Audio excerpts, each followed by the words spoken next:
Currently, I have 3 children, and they take up a lot of that, thankfully. And right now, they actually want me to be home, so I try to be home as much as I can. But besides that, I also enjoy backpacking, and I enjoy camping and getting outdoors as much as I can. I do golf badly, but I do try to do that as well. But those are some of the things that I do. I'm also a part of a scientific advisory board for another company, so that takes some of my time as well. My philosophy of care for my patients in terms of their goals and objectives are to, one, understand those goals and objectives, because really every patient's different and every patient wants to achieve different things or go back to different things after surgery. I think it's my job to identify what those goals are. I think it's my job to listen to the patient so that I can hear what those goals are, because sometimes their goals are not in line with what the surgery can provide, and then there's a disparity between the expectations of the surgery and what I can provide. So it's important to identify what exactly does the patient wish to achieve. Now, thankfully, the goals are similar from patient to patient, where they post-operatively they want to pick up their grandchildren, they want to play with them, and they want to be able to do this in a pain-free environment. They want to go on trips to different countries and climb, whatever tourist attractions and things that are available to them to live their life without pain. And I think that with those common themes present in a lot of my patients, we're able to provide that after joint replacement surgery. My favorite advice for keeping the bones and joints healthy, I would say, is to get off the couch.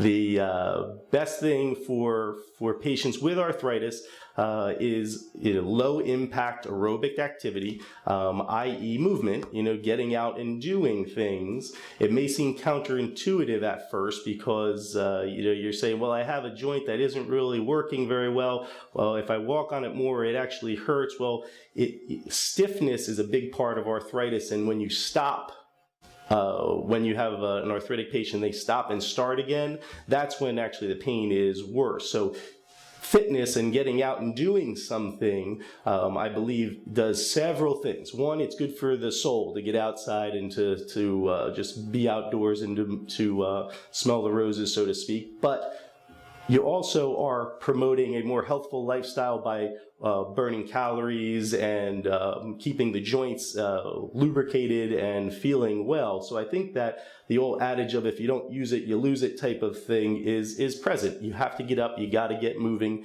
and stay moving. And I think that my happiest patients are the patients that come in and they say, yeah, I walk every day and I've been doing quite well. And now it's just starting to get to the point where I can't handle it. But invariably, these are my most fit patients that do exceedingly well after surgery. Why? Because their body is used to moving and maintaining themselves. We discuss what the patient's goals are, and then once those are identified, now we have to identify when is the right time to proceed with surgery, and that is strictly dependent on pain and functional disability.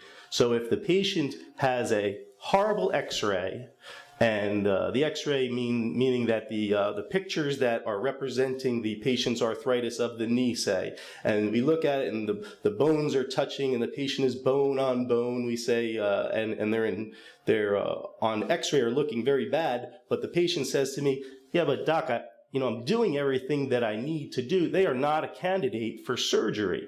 The candidate for surgery becomes apparent when they say to me, doc, I can't do the things that I wish to do. I'm functionally limited in enjoying myself or doing my preferred recreational activities or enjoying life the way that I wish to.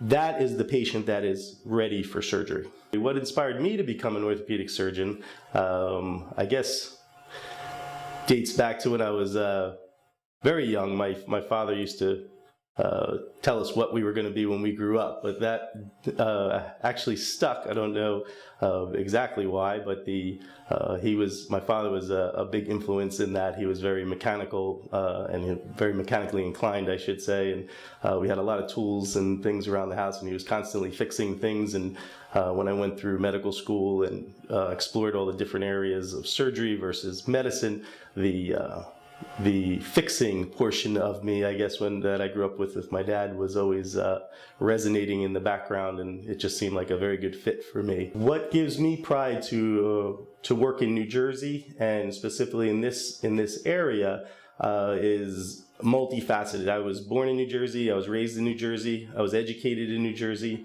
I am a New Jersey guy and will always be a New Jersey guy. My family is here as well. I've traveled outside of New Jersey on many occasions. I did a fellowship down in Florida, and I realized that, while it's hot down there, there's really not a whole lot else going on that attracts me like New Jersey does in terms of diversity and just vivid color. In terms of it's not a flat area. When I was in Florida, it just gave me that contrast where everything seemed just like a monotone. Then I come back to New Jersey, and we have our mountains, and we have our pinelands, and we have our Jersey Shore. We have really anything that I can imagine doing, I could pretty much do here.